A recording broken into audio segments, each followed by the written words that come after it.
ஒரு காலத்தில் ஆரான் என்னும் ஊரில் ஆபிராம் என்னும் மனிதன் வசித்து வந்தான். இவன் தகப்பன் பெயர் தேராகு. கர்த்தர் ஆபிராமிடம், நீ உனது ஜனங்களையும் நாட்டையும் தந்தையின் குடும்பத்தையும் விட்டு வெளியேறி நான் காட்டும் நாட்டுக்குப் போ. நான் உன் மூலமாக ஒரு பெரிய தேசத்தை உருவாக்குவேன். நான் உன்னை ஆசீர்வதிப்பேன். உனது பெயரை புகழ் பெறச் செய்வேன். ஜனங்கள் மற்றவர்களை ஆசீர்வதிக்க உன் பெயரை பயன்படுத்துவர். உன்னை ஆசீர்வதிக்கிற ஜனங்களை நான் ஆசீர்வதிப்பேன். உன்னை சபிப்பவர்களை நான் சபிப்பேன். நான் உன் மூலம் பூமியில் உள்ள அனைத்து ஜனங்களையும் ஆசீர்வதிப்பேன் என்றார். எனவே ஆபிராம் கர்த்தருக்கு கீழ்ப்படிந்து ஆரானை விட்டு போகும்போது தன் மனைவி சாராயையும் தன் சகோதரனுடைய மகனான லோத்தையும் எல்லா அடிமைகளையும் ஆரானில் அவனுக்கு சொந்தமான அனைத்தையும் எடுத்துக்கொண்டு போனான். ஆபிராம் கானான் தேசத்தின் வழியாக பயணம் செய்தான். அந்நாட்களில் பூமியில் பஞ்சம் ஏற்பட்டது. மழை இல்லாததால் உணவுப் பொருட்களும் விளையாமல் இருந்தது. எனவே ஆபிராம் எகிப்திற்கு பிழைப்பதற்காக போனான். பார்வோன் அவனுக்கு ஆடுகள், மாடுகள், பெண் வேலையாட்கள், கழுதைகள், ஒட்டகங்கள் என்று பலவற்றை கொடுத்தான். ஆபிராம் எகிப்தை விட்டு வெளியேறி தன் மனைவியோடும் தனக்குரிய பொருட்களோடும் பாலைவனத்தின் வழியாக பயணம் செய்தான். லோத்துவும் அவனோடு சென்றான். ஆபிராம் மிகவும் செல்வந்தனாக இருந்தான். இந்த நேரத்தில் லோத்தும் ஆபிராமோடு பயணம் செய்து கொண்டிருந்தான். லோத்துக்கும் நிறைய மிருகங்களும் கூடாரங்களும் இருந்தன.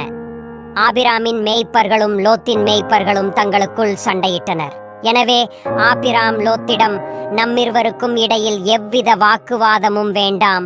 உனது ஆட்களுக்கும் எனது ஆட்களுக்கும் இனிமேல் எந்த விரோதமும் வேண்டாம். நாம் சகோதரர்கள்.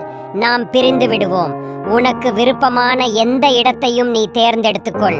நீ இடது பக்கமாக போனால் நான் வலது பக்கமாக போகிறேன். நீ வலது பக்கமாக போனால் நான் இடது பக்கமாக போகிறேன் என்றான். லோத்து யோர்தான் நதிக்கு அருகான சமவெளியை பார்வையிட்டான். அங்கு நீர் வளம் இருப்பதை கண்டான். லோத்து விலகி போனதும் கர்த்தர் ஆபிராமிடம், உன் ஜனங்களை உலகத்தில் உள்ள புழுதியின் அளவுக்கு பெருகச் செய்வேன். எவராவது புழுதியை எண்ண முடியுமானால் அதுவே உங்கள் தொகையாக இருக்கும். வானத்தில் நிறைந்திருக்கும் ஏராளமான நட்சத்திரங்களை பார். அவற்றை உன்னால் எண்ண முடியாது. வருங்காலத்தில் உன் சந்ததியும் இவ்வாறே இருக்கும். சோதோம் மற்றும் கொமோராவினருக்கு உரிய பொருட்களை எல்லாம் அவர்களின் பகைவர்கள் எடுத்துக்கொண்டனர். அவர்களது அனைத்து உணவுப் பொருட்களையும் ஆடைகளையும் எடுத்துக்கொண்டு ஓடினார்கள். ஆபிராமின் சகோதரனுடைய மகனான லோத்து சோதோமில் வசித்துக் கொண்டிருந்தான். அவனையும் எதிரிகள் பிடித்து கொண்டார். மேலும் அவனுடைய உடைமைகள் அனைத்தையும் எடுத்துக்கொண்டு எதிரிகள் ஓடினார்கள். பிடிபடாதவர்களில் ஒருவன் எபிரெயனாகிய ஆபிராமிடம் சென்று நடந்ததை கூறினான். லோத்து கைது செய்யப்பட்டதை ஆபிராம் அறிந்து கொண்டான். அவன் தனது குடும்பத்தினர் அனைவரையும் அழைத்தான். அவர்களிடம் 318 பயிற்சி பெற்ற வீரர்கள் இருந்தனர். அவன் அவர்களோடு தான் நகரம் வரை பகைவர்களை துரத்தி கொண்டு போனான். அன்றிரவு அவனும் அவனது வீரர்களும் பகைவரை திடீரென்று தாக்கினர். அவர்களை தோற்கடித்து தமஸ்குவின் வடக்கேயுள்ள கோப்பா வரை துரத்தினர்.